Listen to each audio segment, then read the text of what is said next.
성령은 진리의 영입니다. 이런 제목으로 성경 공부를 좀 해나가도록 하겠습니다.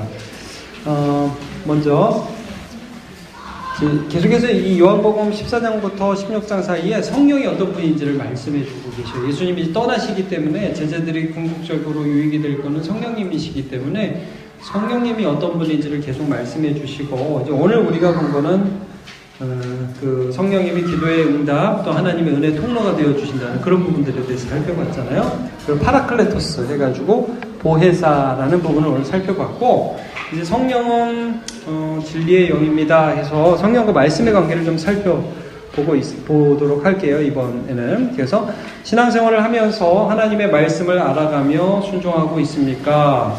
내가 보지 못하지만 성령께서 나를 도우심을 알고 있습니까? 그래서 목회적으로 우리가 볼 때 이제 제가 사실 이번 제목을 이렇게 할까? 그런 생각도 했어요. 성령 받았습니까? 이렇게 한번 해보려고 그래요. 그런 마음도 있었어요. 근데 그냥 본문에 충실해서 성령은 진리의 영입니다 이렇게 했는데, 이제 성령을 받았음에도 못 받았다고 생각하는 사람들이 있어요. 근데 반대도 있어요. 성령을 못 받았는데 받았다고 생각하는 사람도 있어요. 그래서 이제 그런 부분들을 잘 이해해야 돼요. 그러니까 성령이 근본적으로 우리가 성령 받았다는 걸 많은 사람들이 이제 능력, 그래서 외적인 능력으로 많이 이제 얘기하는데, 성령은 아까도 이제 말씀드렸지만 이제 믿음을 주시는, 그러니까 예수님의 사역을 우리 안에 적용시키시는 그런 분이세요. 그래서 필연적으로 진리의 말씀과 관련하여 일하시는 분이십니다. 성령께서. 그래서 오늘 본문이 그 부분을 잘 말씀해 주고 계셔요. 그러니까 성령이 우리 안에서 어떤 역할을 하셔서 우리로 그 성령 안에서 위로를 받게 하시는지를 이제 보게 하시는데,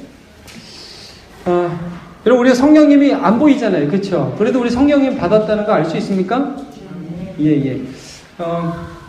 저 물어봐요. 가끔 성령 받았습니까? 그러면 받았습니다. 그런 분도 계시고 잘 모르겠다는 분도 계시고 그래요. 그래서 받았으면서 모르는 분은 잘 이제 이 부분을 정리할 필요가 있죠. 그래서 보이지 않지만 내 안에 계시는 성령. 그래서 이게 박영돈 교수님이라고 그 성령에 대한 그 책을 하나 지으셨었죠. 예전에 나중에 여러분 그 책을 한번 뭐 보는 것도 저는 뭐 괜찮을 것 같은데, 박영돈 교수의 제가 먼저 알려줘요. 그 이름을 한번 알려드릴게요. IBP라는 책에서 저희 출판사에서 나오는데, 수줍은 성령. 잠깐만요. 네, 일그러진 성령의 얼굴이라는 책이 있어요. 일그러진 성령의 얼굴. IBP라는 출판사에서 나왔고, 박영돈 교수님이 쓴 책인데 괜찮아요. 제가 이렇게 쭉 보면서 성령에 대해서, 이게 뭐냐면 성령님은 사실 예수님을 증거하고 하나님을 드러내시는 분이잖아요. 근데 우리나라의 성령론이 많이 어떻게 되냐면 성령이 마치 능력이 다인 것처럼 그렇게 해서 막 대단한 어떤 능력이든 성령 나타나. 근데 성령은 실제로 성령의 주된 사역은 예수님을 드러내는 사역을 하시거든요. 그래서 이 책을 통해서 그분이 말씀하시는 우리나라의 성령 사역들이 좀 너무 능력 중심, 은사 중심으로만 흐른다. 그래서 이 부분들 조심하자 해서 이런 책을 쓰셨어요. 일본에서 성령의 얼굴이는. 그래서 수줍은 성령 뭐 이런 표현도 거기서 좀 쓰셨어요. 왜냐하면 성령님은 자신을 드러내지 않고 예수님을 드러내시니까 이제 이런 부분들을 말씀하시더라고요. 그래서 뭐 좋은 책으로 여러분 참고하실 수 있어요. 그래서 생각이 나서 제가 지금 말씀드렸고, 이제 우리가 성령의 도우심을 알고 있는가 해서 쭉 보기를 원하는데 16절 1번부터 보겠습니다. 16절에서 성령님을 또 다른 보혜사라고 가르쳐 주셨습니다. 이거 오늘 우리 살펴본 바죠. 예수님이 우리의 대언자가 되셨듯이 성령님 또한 우리를 돌보시고 도우실 것입니다. 자, 17절에서 성령님을 누구라고 정의하죠? 진리의 영이다. 진리의 영이다. 성령님은 진리를 드러내시고, 진리의 영이라는 것을 몇 가지로 잘 살펴볼게요. 진리는 예수님이죠. 내가 곧 길이요 진리요 생명이에요. 자, 요한복음이 굉장히 중요한 주제입니다. 진리는 예수입니다. 요한복음 1장 17절인가요? 16절인가요? 율법은 모세를 통해서 주어진 것이고 은혜와 진리는 예수 그리스도로부터 왔다. 여러분 생각나시죠? 요한복음이 굉장히 중요한 주제입니다. 예수님을 통해서 은혜와 진리가 주어졌고 예수님이 진리다라는 거 굉장히 중요한 주제입니다. 그래서 진리의 영이라는 건 뭐냐면 이 예수님을 증거하는데 여러분 예수님에 대한 말씀이 성경이죠. 네. 그래서 이 기록된 성경과 성경은 굉장히 밀접한 관계가 있습니다. 성경이 쓰여질 때에 자 이거 한번 찾아보죠. 예언은 사사로이 풀 것이 아니다. 베드로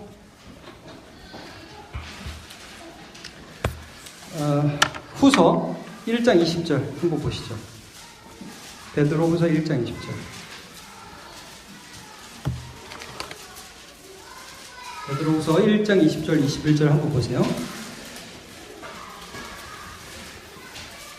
먼저 알 것은 성경의 모든 예언은 사사로이 풀 것이 아니니. 찾으셨습니까? 네, 1장 20절 21절 같이 보죠. 시작. 예언은 언제든지 사람의 뜻으로 내는 것이 아니라 오직 성령의 감동하심을 받은 사람들이 하나님께 받아. 그래서 성경 말씀은 쓰일 때에 누가 감동해서 썼다고요? 성령께서 감동해서 쓰여졌습니다. 성경 자체가 성령의 감동하심으로 쓰여졌습니다. 그러니까 이것들이 성령에서 감동해 쓰여졌는데 예수 그리스도가 거기서 이제 주제가 되는 거죠. 성경에 기록된 말씀과 이렇게 연결이 돼요. 자, 그러면 이제 성령의 감동으로 쓰였어요. 그러면 이제 성령이 그 쓰신 책을 우리에게 전달을 하시잖아요. 이제 우리가 적용이라고 하는데 적용을 할 때 굉장히 중요한 게 뭐냐면 이런 말 요한복음에서 굉장히 많이 하죠. 빛이 비춘다. 이게 뭐죠? 빛이 비춘다는 게 우리가 하나님을 알게 된다. 안다. 믿는다. 똑같은 거라고 그랬죠? 그렇죠? 이게 뭐냐면 성령의 조명이에요. 조명. 성경을 읽고 말씀을 들어요. 근데 그게 깨달아지는 것이 무엇이에요? 성령의 조명이에요. 조명. 성령의 감동으로 쓰여졌고 성령의 조명으로 깨달아지는 거예요. 그래서 어떤 사람은 똑같이 말씀을 들어도 어떤 사람은 좋고 어떤 사람은 아무 느낌이 없는 거예요. 그러니까 오랫동안 교회를 다니는데 전혀 아무런 감동이 없는 분들 있죠. 성령을 받은 사람이라고 할 수가 없습니다. 아무 감동, 아무 느낌 없어요. 그냥 그러네. 이게 아니라 주의 말씀이 어때요? 주의 말씀이 달죠? 달다. 그거는요, 성령이 말씀을 내 안에서 해석해주고 계시다는 거예요. 인간으로서는 이런 느낌을 가질 수가 없어요. 없어요. 그래서 예수님은 지금 이제 진리의 영이 오셔서 이 성경을 감동으로 적으신 그분께서 너에게 성경의 말씀을 조명해서 예수님이 이런 분이구나, 예수님이 이렇게 따라했구나, 이렇게 말씀이 좋구나 하는 것들을 알게 하시는 분으로 소개하고 있어요. 자, 그래서 진리의 영이라고 하는데 2번 문제 볼게요. 세상은 성령을 받지도 보지도 알지도 못한다. 한마디로 믿지 못하는 거예요. 여기 받는다. 영접이지 영접. 본다. 안다. 이 계속해서 믿음하고 똑같은 말입니다. 그렇게 못한다고 말을 합니다. 하지만 우리는 그분을 안다. 조명을 받는다. 예수님이 그런 분이시구나 하고 조명을 받는다. 자, 이유가 뭐라고 17절에 말씀하죠?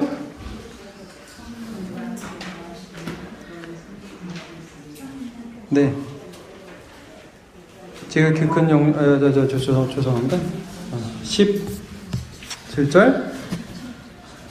예.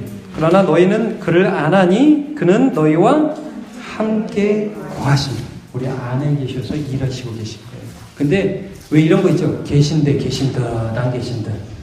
있는데 없는 듯 있는 듯 잘 몰라요. 근데 계셔요. 네. 우리 말씀을 깨닫게 해주셔요.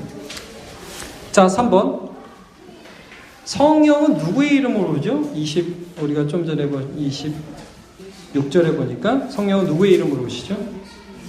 예수의 이름으로 오십니다. 그래서 예수의 영이죠, 성령이. 별명도 예수의 영이잖아요. 예수님을 증거해요, 성령님은. 단순히 능력만 나타내는 게 아니라고요. 그래서 그는 또 무엇을 가르치고 생각나게 하시죠? 자, 모든 것을 가르친다. 이런 표현이 여기 있고, 그 다음에 내가 말한 모든 것을 생각. 여기 모든 것이 그래서 뭐예요? 누구의 말씀? 예수님의 말씀이에요. 예. 예수님의 말씀 때문에 예수님의 말씀이 생각나게 해 주신다는 거예요. 자, 우리 요한일서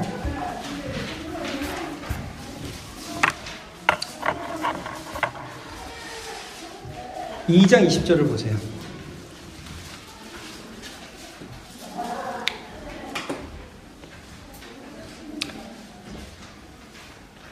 요한 1서 2장 20절 한번 같이 읽어볼까요? 시작.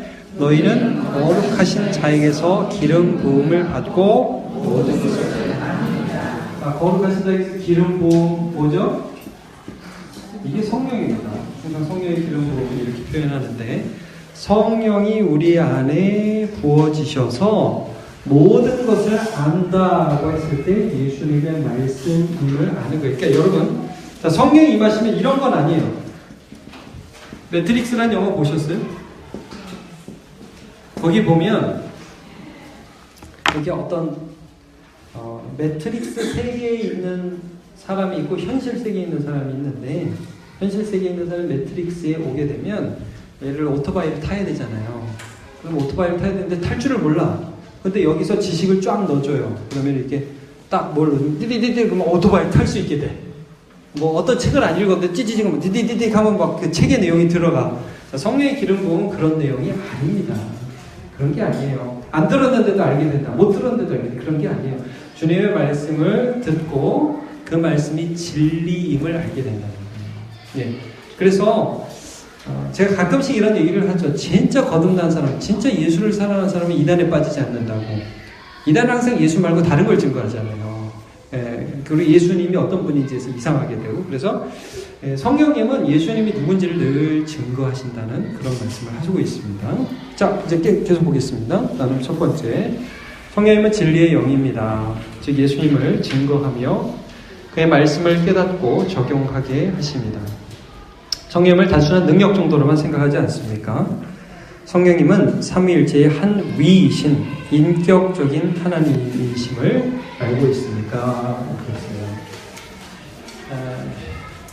첫 문제에서 좀 삼위일체를 약간 다루었어요. 왜냐면 성령님이 어떤 분인지 오래 교회를 다니면서도 잘 모르시는 분들이 많이 계셔요. 성령이 뭐 능력인가? 성령은 삼위 하나님의 한 위이신 인격적인 하나님이시라는 거예요. 성령을 능력으로 생각하는 이단이 누구냐면 여호와 증인입니다. 삼위일체를 부인하는 성부 하나님은 성령은 뭐 능력이다, 뭐 힘이다 이렇게 얘기하는데 아니 성령은 인격이에요. 성령을 근심하게 하지 말라고 그러죠. 성령을 속이지 말라고 그러죠. 인격적이신 하나님이시라는 거예요.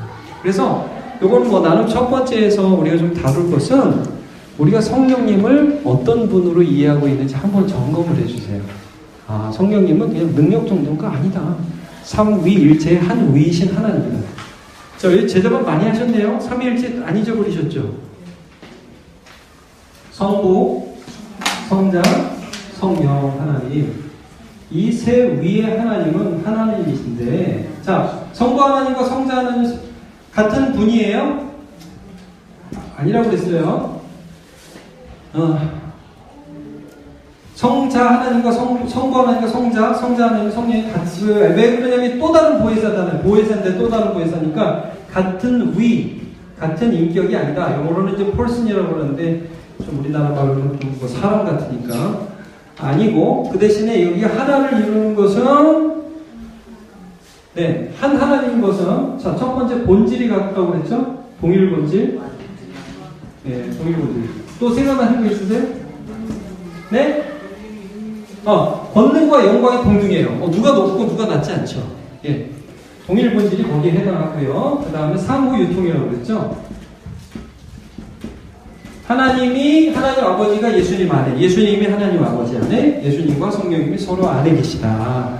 그래가지고 서로 안에 계시는 것을 상호 유통. 근데 어떻게 서로 안에 계시냐? 그게 사랑이다. 그게 사랑. 근데 이거를 우리가 충분히 이해할 수는 없어요. 그러나 굉장히 중요한 개념이에요. 여기서 모든 이단들이 나오고 성령님을 우리가 잘못 이해하면 안 돼요. 그래서 우리 구역원들에게 성령님을 어떻게 이해하고 있는지 잠깐 좀 얘기해 줄 필요가 있어요. 삼위일체 하나님, 성령님께서 예수의 영을, 똑같은 예수님의 영으로 우리 안에 오신다. 이걸 이제 점검을 해야 되겠고요. 두 번째, 성령님은 우리 속에 계십니다. 어떻게 알죠? 우리 속에 계신지? 네, 말씀을 깨달아요. 그리고 적용해요. 순종해요. 이게 성령 받은 가장 큰 특징입니다. 그래서 물어보세요. 다 성령 받으셨어요? 저는 헷갈리는데요. 그러면 말씀을 깨닫고 말씀에 순종하려고 살아가고 있습니까? 그게 되면 그게 성령 받은 겁니다. 정확하게 얘기해 주세요. 자, 방언은 할 수도 있고 안 할 수도 있습니다. 신유의 은사는 있을 수도 있고 없을 수도 있습니다. 예, 은사는 하나님이 필요에 따라 나눠주는 거예요. 그러나 말씀을 깨닫고 적용하는 건 이건 본질적인 성령의 사역입니다. 3번, 성령은 진리의 영입니다.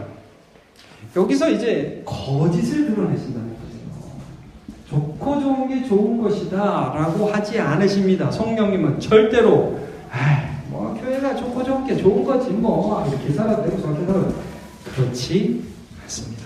거짓을 드러냅니다. 죄를 아파하게 하시고 예수를 의지할 수 있게 합니다. 그래서 아까 성령의 감동으로 기록되었고 성령의 조명을 살펴봤잖아요. 우리가 그래서 회개, 성령이 우리를 말씀을 적용시킨다 우리 삶에. 그래서 회개가 일어나요. 진리 가운데 자꾸 다가오고 이건 제 잘못입니다. 우리가 옛날부터 이런 말 많이 하죠. 제가 잘못했습니다. 제가 죄송합니다. 이거 성령의 역사입니다. 이거 세상 사람도 못합니다. 겉으로만 잘못했습니다. 속으로 나중에 보자 이러죠. 네, 그게 아니라는 것이죠. 성령의 인도함을 따라 우리 주에 회개하면서 살고 있습니까? 네, 그렇게 되면 되겠습니다. 이 부분을 우리가 좀 기억하면서 성령의 진리의 영이라는 것을 다음 주에 살펴보도록 하겠습니다. 제가 기도하겠습니다. 하나님 감사합니다. 오늘 우리가 성령님은 어떤 분이신가 하는 것을 살펴보았습니다. 성령님은 진리의 영이십니다. 세상은 절대 그분을 받지 못합니다. 그러나 우리는 그분을 받고 보고 알고 느끼고 있습니다. 말씀 속에서 성령님을 느끼며 또 순종하고 성령을 근심하게 하는 자가 아니라 성령을 따라 죄를 이기며 순종하는 삶을 살아갈 수 있도록 도와주옵소서. 오늘도 우리 구역장들 섬기느라 수고했습니다. 주님께서 체력도 지켜주시고 또 마음도 지켜주시고 또 사랑하려 할 때 주님의 마음을 더 깊이 깨닫는 은혜도 허락하여 주옵소서. 예수님의 이름으로 기도합니다. 네, 오늘도 수고하셨습니다.